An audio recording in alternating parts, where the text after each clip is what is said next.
She marched right up to my dock, waving that little clipboard like she was the queen of the lake. "You can't keep this boat here," she snapped, pointing at my fishing boat like it was some kind of crime scene. I just looked at her, half shocked, half amused.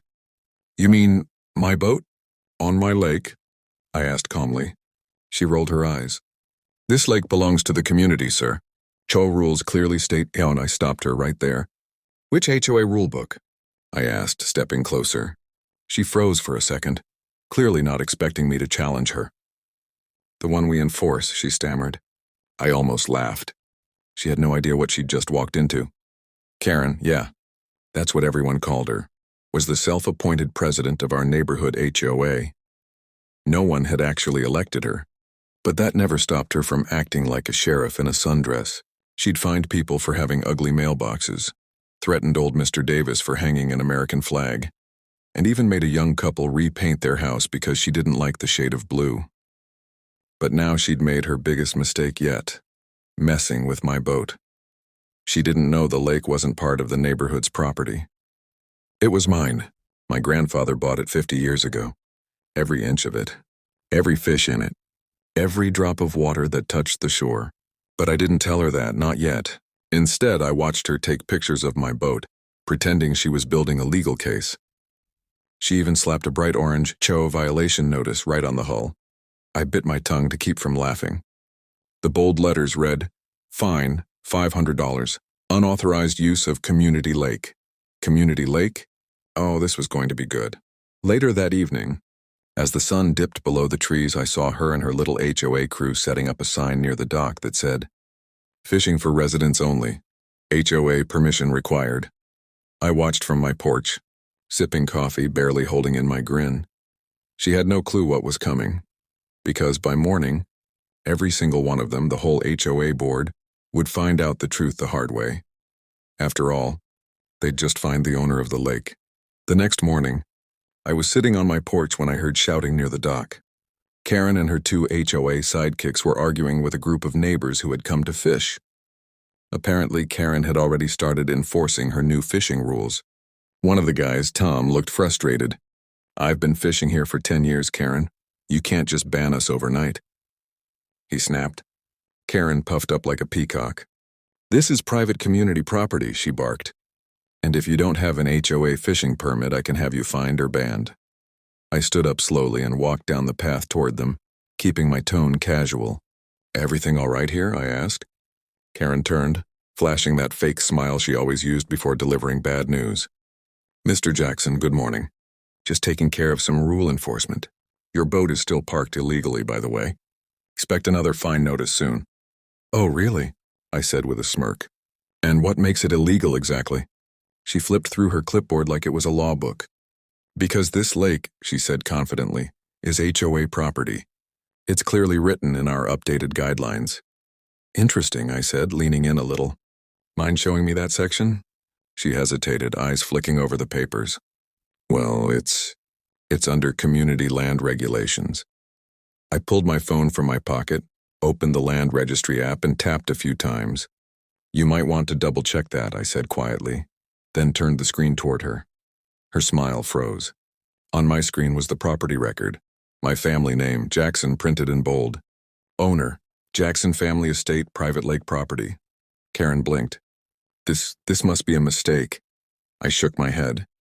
"No mistake. This lake's been in my family for 50 years, so technically you're all standing on my dock right now." The neighbors started murmuring, some hiding their smiles. Tom even let out a small laugh. "You're kidding me." "Karen find the owner?" Karen's face turned pale. This can't be legal," she stuttered. "Oh, it's perfectly legal," I said calmly. "But what isn't legal is trespassing and placing unauthorized signage on private property. You see, I could fine you now." Her clipboard slipped from her hand. I looked out at the lake, the morning sun glinting off the water. "Tell you what," I added, "since you're all so fond of enforcing rules, here's a new one for you." I paused, letting the silence hang. Effective immediately, HOA members are banned from fishing, swimming, or stepping foot on my lake. Let's see how that rule works for you. Karen's jaw dropped. The neighbors burst into laughter. And for the first time ever, the queen of the lake had nothing left to say. Karen didn't take defeat well. That much was obvious. The very next morning, I woke up to the sound of a loud engine and angry voices near my dock again. When I looked out the window, I couldn't believe what I was seeing. Karen had actually brought a tow truck. A tow truck. For a boat. I walked down slowly, still half in disbelief, as the driver hooked a steel chain to my boat's trailer. "What's going on here?" I called out.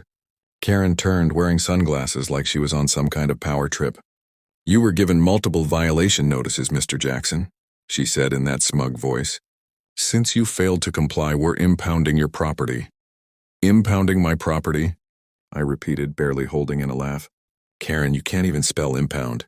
She ignored me. "I warned you," she said, motioning to the driver. "Take it away." The tow driver looked nervous. Ma'am, this doesn't seem right."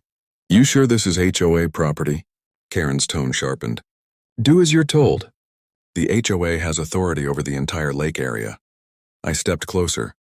"Hey, buddy," I said to the driver. "You might want to check something before you make a big mistake." I pulled out my phone again, this time showing a different document, the updated land deed with GPS coordinates and property boundaries. The driver's eyes went wide. "Wait, this says the entire lake and surrounding land belongs to you." Karen's face twisted. "He's lying. He forged that," she shouted, her voice cracking. The driver stepped back. "Ma'am, I'm not touching this. I'm not getting sued over a boat." He unhooked the chain and got back in his truck. Karen stomped her foot in frustration. "This isn't over, Jackson. I'll get the authorities involved." I crossed my arms, grinning. "Good. Make sure you bring the real ones this time." That line must have hit her pride hard, because later that afternoon, 2 men in uniforms showed up at my door. But something felt off. No police car, no badges I recognized. Karen was standing behind them, arms crossed like she'd finally won. "Mr. Jackson," one of the men said, "you're being cited for unlawful use of community property. We'll need to inspect your dock and your vessel immediately." I looked them over. Their uniforms looked like they'd been ordered from a Halloween store. No patches, no name tags, just plain shirts with the word security ironed on. Karen smirked. "You see, Jackson? I told you I have connections." I leaned against the doorframe and smiled. "Oh, I bet you do," I said. Then slowly I lifted my phone and hit record. "Gentlemen," I said calmly, "before you step on my property, you might want to know something. You're about to impersonate law enforcement, boss, and that's a federal crime." Their faces changed instantly.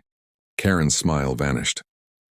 "Now," I added quietly, "care to tell me who sent you?"